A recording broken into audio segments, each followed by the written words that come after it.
Assalamualaikum warahmatullahi wabarakatuh. Perkenalkan, nama saya Muhammad Fajrul Akbar.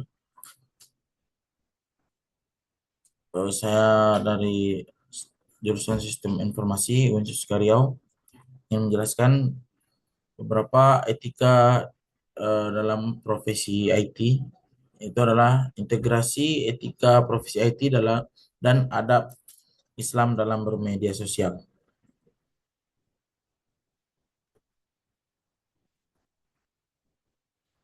Yang pertama adalah pendahuluan. Definisi internet sehat. Internet sehat bukan hanya tentang koneksi yang cepat, tapi tentang keamanan jiwa dan data. Kita menggunakan internet untuk menebar manfaat, bukan untuk merusak reputasi diri atau orang lain. Yang kedua adalah internet cerdas.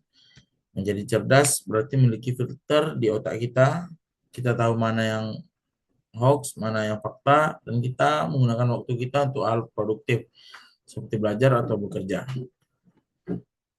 Yang ketiga adalah pentingnya etika dalam bermedia sosial. Dalam kaidah usul fikih, teknologi adalah wasilah atau sarana. Sarana itu hukumnya tergantung tujuan kita. Tanpa etika, teknologi yang canggih justru akan menghancurkan moral manusia melalui kecanduan dan konten negatif. Yang kedua ada etika umum bermedia sosial. Yang pertama adalah think before you post atau berpikir sebelum Anda membagikannya. Ingatlah bahwa tombol post adalah gerbang permanen. Sekali diunggah, ia menjadi milik publik. Pikirkan, apakah unggahan ini akan membuat saya malu 10 tahun kemudian, atau ini justru akan membuat saya bangga 10 tahun kemudian. Yang kedua adalah hargai privasi. Dalam IT, privasi adalah hak asasi. Jangan melakukan doxing, yaitu menyebarkan alamat atau data pribadi orang lain hanya karena berbeda pendapat. Karena itu melanggar hukum dan etika. Yang ketiga, no bullying atau harassment. Tidak boleh membuli dan kekerasan. Komentar jahat di media sosial memiliki dampak psikologis yang sama beratnya dengan kekerasan fisik. Jangan jadikan layar ponsel sebagai perisai untuk Anda menjadi orang kasar. Yang keempat ada verifikasi informasi. Di era post-truth, kebohongan sering dianggap kebenaran karena viral. Menjadi pengguna cerdas berarti selalu melakukan cross-check sumber informasi sebelum menyebarkan. Yang ketiga ada integrasi adab Islam dalam bermedia sosial. Yang pertama itu tabayun atau cek dan dicek. Sesuai Quran Surat Al-Hujurat ayat 6, kita tidak boleh menelan informasi dari orang fasik secara mentah-mentah.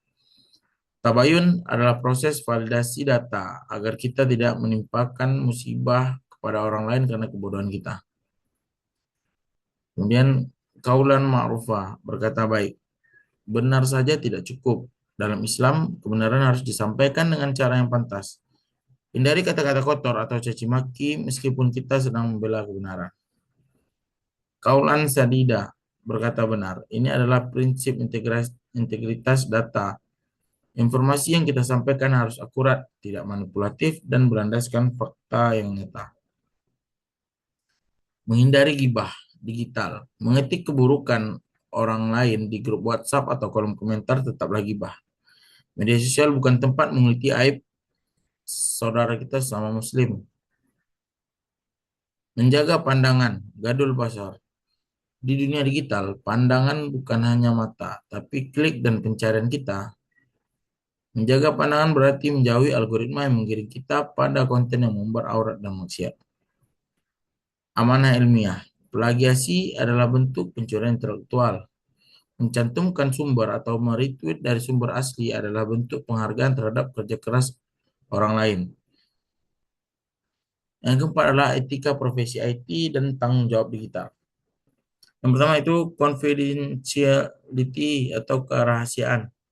Sebagai orang IT, kita sering memegang akses data. Menjaga kerahasiaan ini adalah amanah. Membocorkan data klien atau pengguna adalah dosa besar dan pelanggaran profesi. Yang kedua ada availability atau ketersediaan. Membuat sistem yang selalu siap digunakan untuk kebaikan manusia. Jangan membuat virus atau malware yang menghambat produktivitas orang lain dan merugikan orang lain. Yang ketiga adalah integriti atau keutuhan. Kita harus menjamin bahwa data tidak diubah secara ilegal. Manipulasi sistem untuk kepentingan pribadi adalah bentuk ketidakjujuran yang sangat dilarang. Yang keempat, pandangan Islam. Jabatan sebagai admin, developer, atau praktisi IT adalah jabatan sakral. Setiap coding yang kita buat akan ditanya di akhirat. Apakah ini membantu orang lain atau justru merugikan orang lain? Yang kelima adalah dampak penggunaan internet yang tidak etis. Jejak digital, dampak psikologis, bahkan dampak hukum. Dalam jejak digital itu adalah internet adalah buku catatan yang tidak pernah lupa. Rekam jejak digital yang buruk bisa menghancurkan karir kita di masa depan. Kemudian dampak psikologis. Adiksi membuat kita lalai dari kewajiban dunia dan akhirat. FOMO seringkali membuat kita kehilangan jati diri dan selalu merasa kurang. Dampak hukumnya itu perlu diingat adanya Undang-Undang ITE di Indonesia. Satu komentar jahat atau satu konten hoax bisa berujung pada ancaman pidana penjara. Urgensi menjaga data cyber security dalam Islam. Hifzu al-mal dan al-ir. Dalam Islam, menjaga harta dan kehormatan adalah wajib. Dalam dunia IT, data adalah aset. Dan rahasia pribadi adalah kehormatan. Jadi kita wajib menjaga keduanya.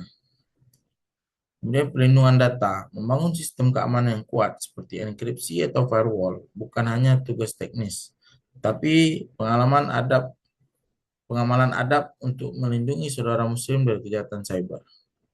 Kemudian tanggung jawab, kelalaian seorang teknisi IT yang mengakibatkan data orang banyak adalah bentuk kelalaian yang menjaga amanah syar'i.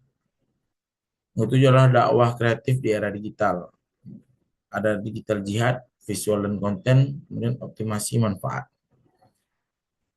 Menggunakan digital jihad yaitu menggunakan keahlian IT untuk menyebarkan konten positif, aplikasi Islami, dan meluruskan persepsi buruk tentang Islam di internet. Visual dan konten memanfaatkan media sosial untuk menyebarkan kutipan ayat atau hadis dengan desain yang menarik adalah bentuk dari ihsan dalam profesi IT.